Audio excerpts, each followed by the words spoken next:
Level 1. The Associate, l'Amico Nostro. You're not a member yet. That's the first thing to understand about this world. Entry is not automatic, not fast, and not guaranteed. The Cosa Nostra has existed in Sicily since the 19th century. It has survived Mussolini, the American invasion, decades of police pressure, and the most sustained anti-mafia prosecution in Italian legal history. It survived all of it because it is careful about who it lets inside. You run errands, small ones, a package from one address to another, a message delivered verbally, never written. A favor done for a man who nods at you afterward in a way that means something without saying anything. You make money. Not much, but more than the trattoria produces. Enough to notice. Enough to want more. The man who recruited you is called Enzo. He's 53. He's been with the organization since he was 19, and in those 34 years he has never been arrested, never been named in a court document, never appeared in a newspaper. His invisibility is his greatest achievement, and he teaches it to you before he teaches you anything else. A man who talks about what he does, Enzo says once, doesn't do it for long. You don't talk about what you do. You learn to not even think about it in public spaces.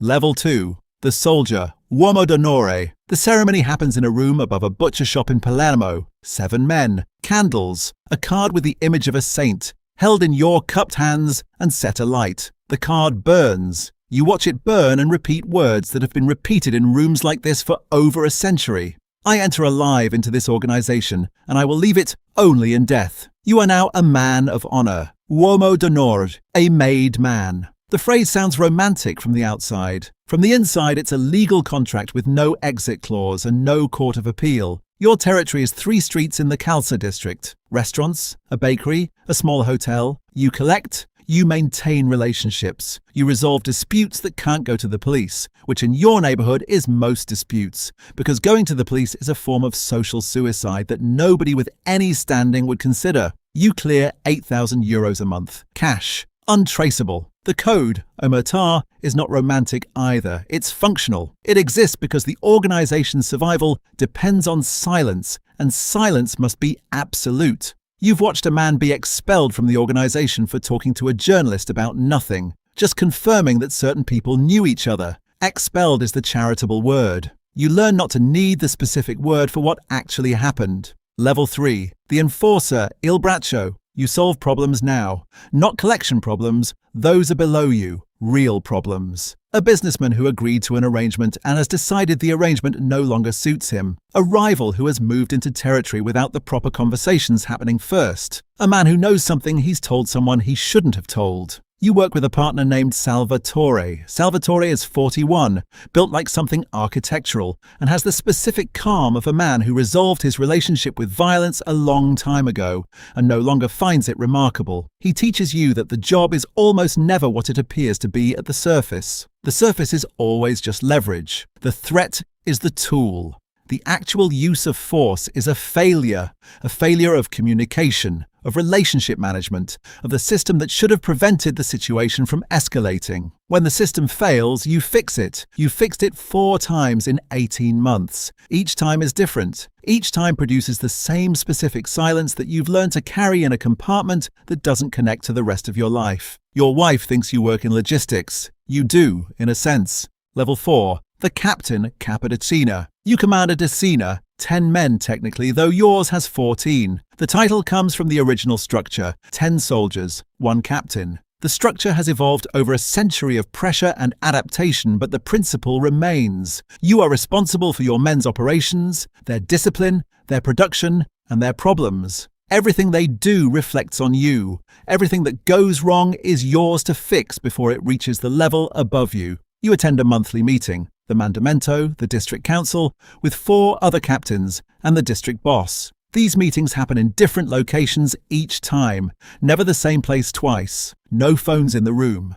The conversation is conducted in the specific coded language that decades of wiretapping have forced the organization to develop, references and metaphors and context that would mean nothing to anyone outside the room. You've become fluent in this language. It's the 3rd language you speak now, after Italian and Sicilian dialect. The language of things that can't be said directly. You clear €40,000 a month. Your children attend private school. Your house is registered in your wife's name. Your car is leased through a company that exists on paper. The magistrates who've been pursuing the Cosa Nostra for 30 years are good at their jobs. You have enormous respect for them. Respect keeps you careful. Careful keeps you free. Level 5. The district boss. Capo Mandamento. 3 captains answer to you now. Your district covers the western quarter of Palermo, territory that has been organized since before you were born, that will be organized after you're gone, that exists independently of any individual and depends on individuals only to function. You are the current human form of something institutional. The legitimate businesses are more significant at this level. Construction, always construction, because construction contracts are large and the money is easy to obscure. A waste management company, an import business that operates legitimately and also operates in other ways that aren't reflected in its tax filings. The magistrates have a name for this, the grey zone, the space between the legal economy and the illegal one, where money moves in both directions and the paperwork tells a story that is true and incomplete simultaneously. You are an expert in the grey zone. You've lived in it for 20 years. The Commission, the ruling body of the Cosa Nostra, became inactive after the arrests of the 1990s. What replaced it is less formal and more distributed, a network of relationships and understandings that functions like governance, without the structure that made it visible and therefore vulnerable. You participate in this network.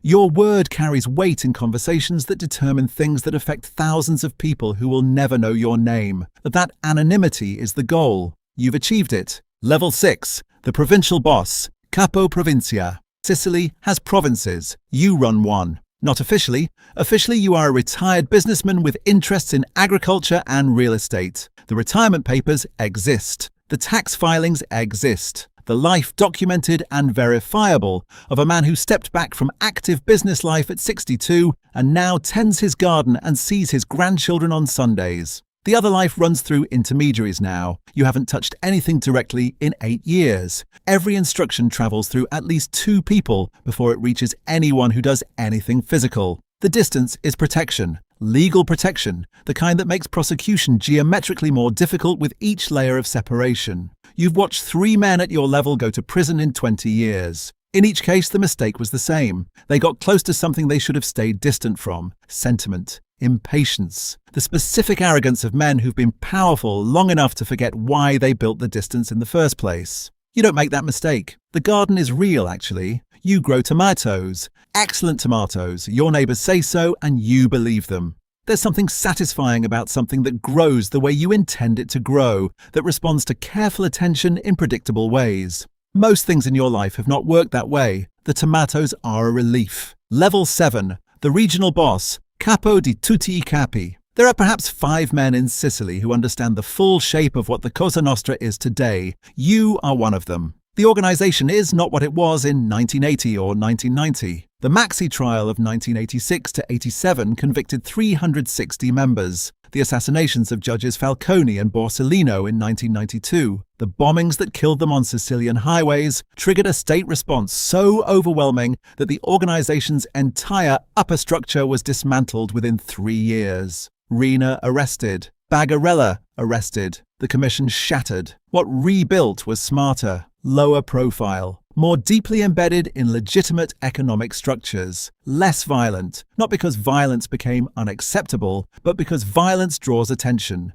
and attention is existential risk. You were part of the rebuilding. You were 38 in 1993 when everything collapsed, and you understood in that moment 2 things simultaneously: that the old way was over and that something would replace it, and that the people who built the replacement would be the ones who survived. You survived. You built. You are 71 years old. You have never been convicted of anything. You have been investigated 4 times. Each investigation produced nothing usable, not because the investigators were incompetent, but because the architecture you built over 30 years was specifically designed to produce nothing usable. You attend Mass every Sunday. You are known in your community as a man of substance and discretion. The priest knows you. The mayor knows you. The regional prefect has shaken your hand at civic functions. None of them know what you are. All of them suspect. Nobody says it. That silence, that vast, comfortable, societally maintained silence, is the organization's greatest achievement and has been for 150 years. Level 8, the shadow, l'invisibile. You don't have a title. Titles are for men who need others to confirm what they are. At this level, the level that exists above formal structure, that operates through relationships so old and so embedded that they require no institutional framework to function. Titles are unnecessary and dangerous. You are 79 years old. You were born in a village outside Corleone. Your father was a man of respect. His father before him. The organization has been the water your family has swum in for 3 generations, and the current runs so deep now that distinguishing between the family and the organization would be like distinguishing between the river and its banks. You haven't given a direct order in 11 years. You don't need to. The men who give orders understand what you would want because they've spent decades learning to understand it. Your preferences have become institutional knowledge, absorbed, internalized, reproduced without reference to you because the reference is unnecessary. You are present in every decision without being present in any room.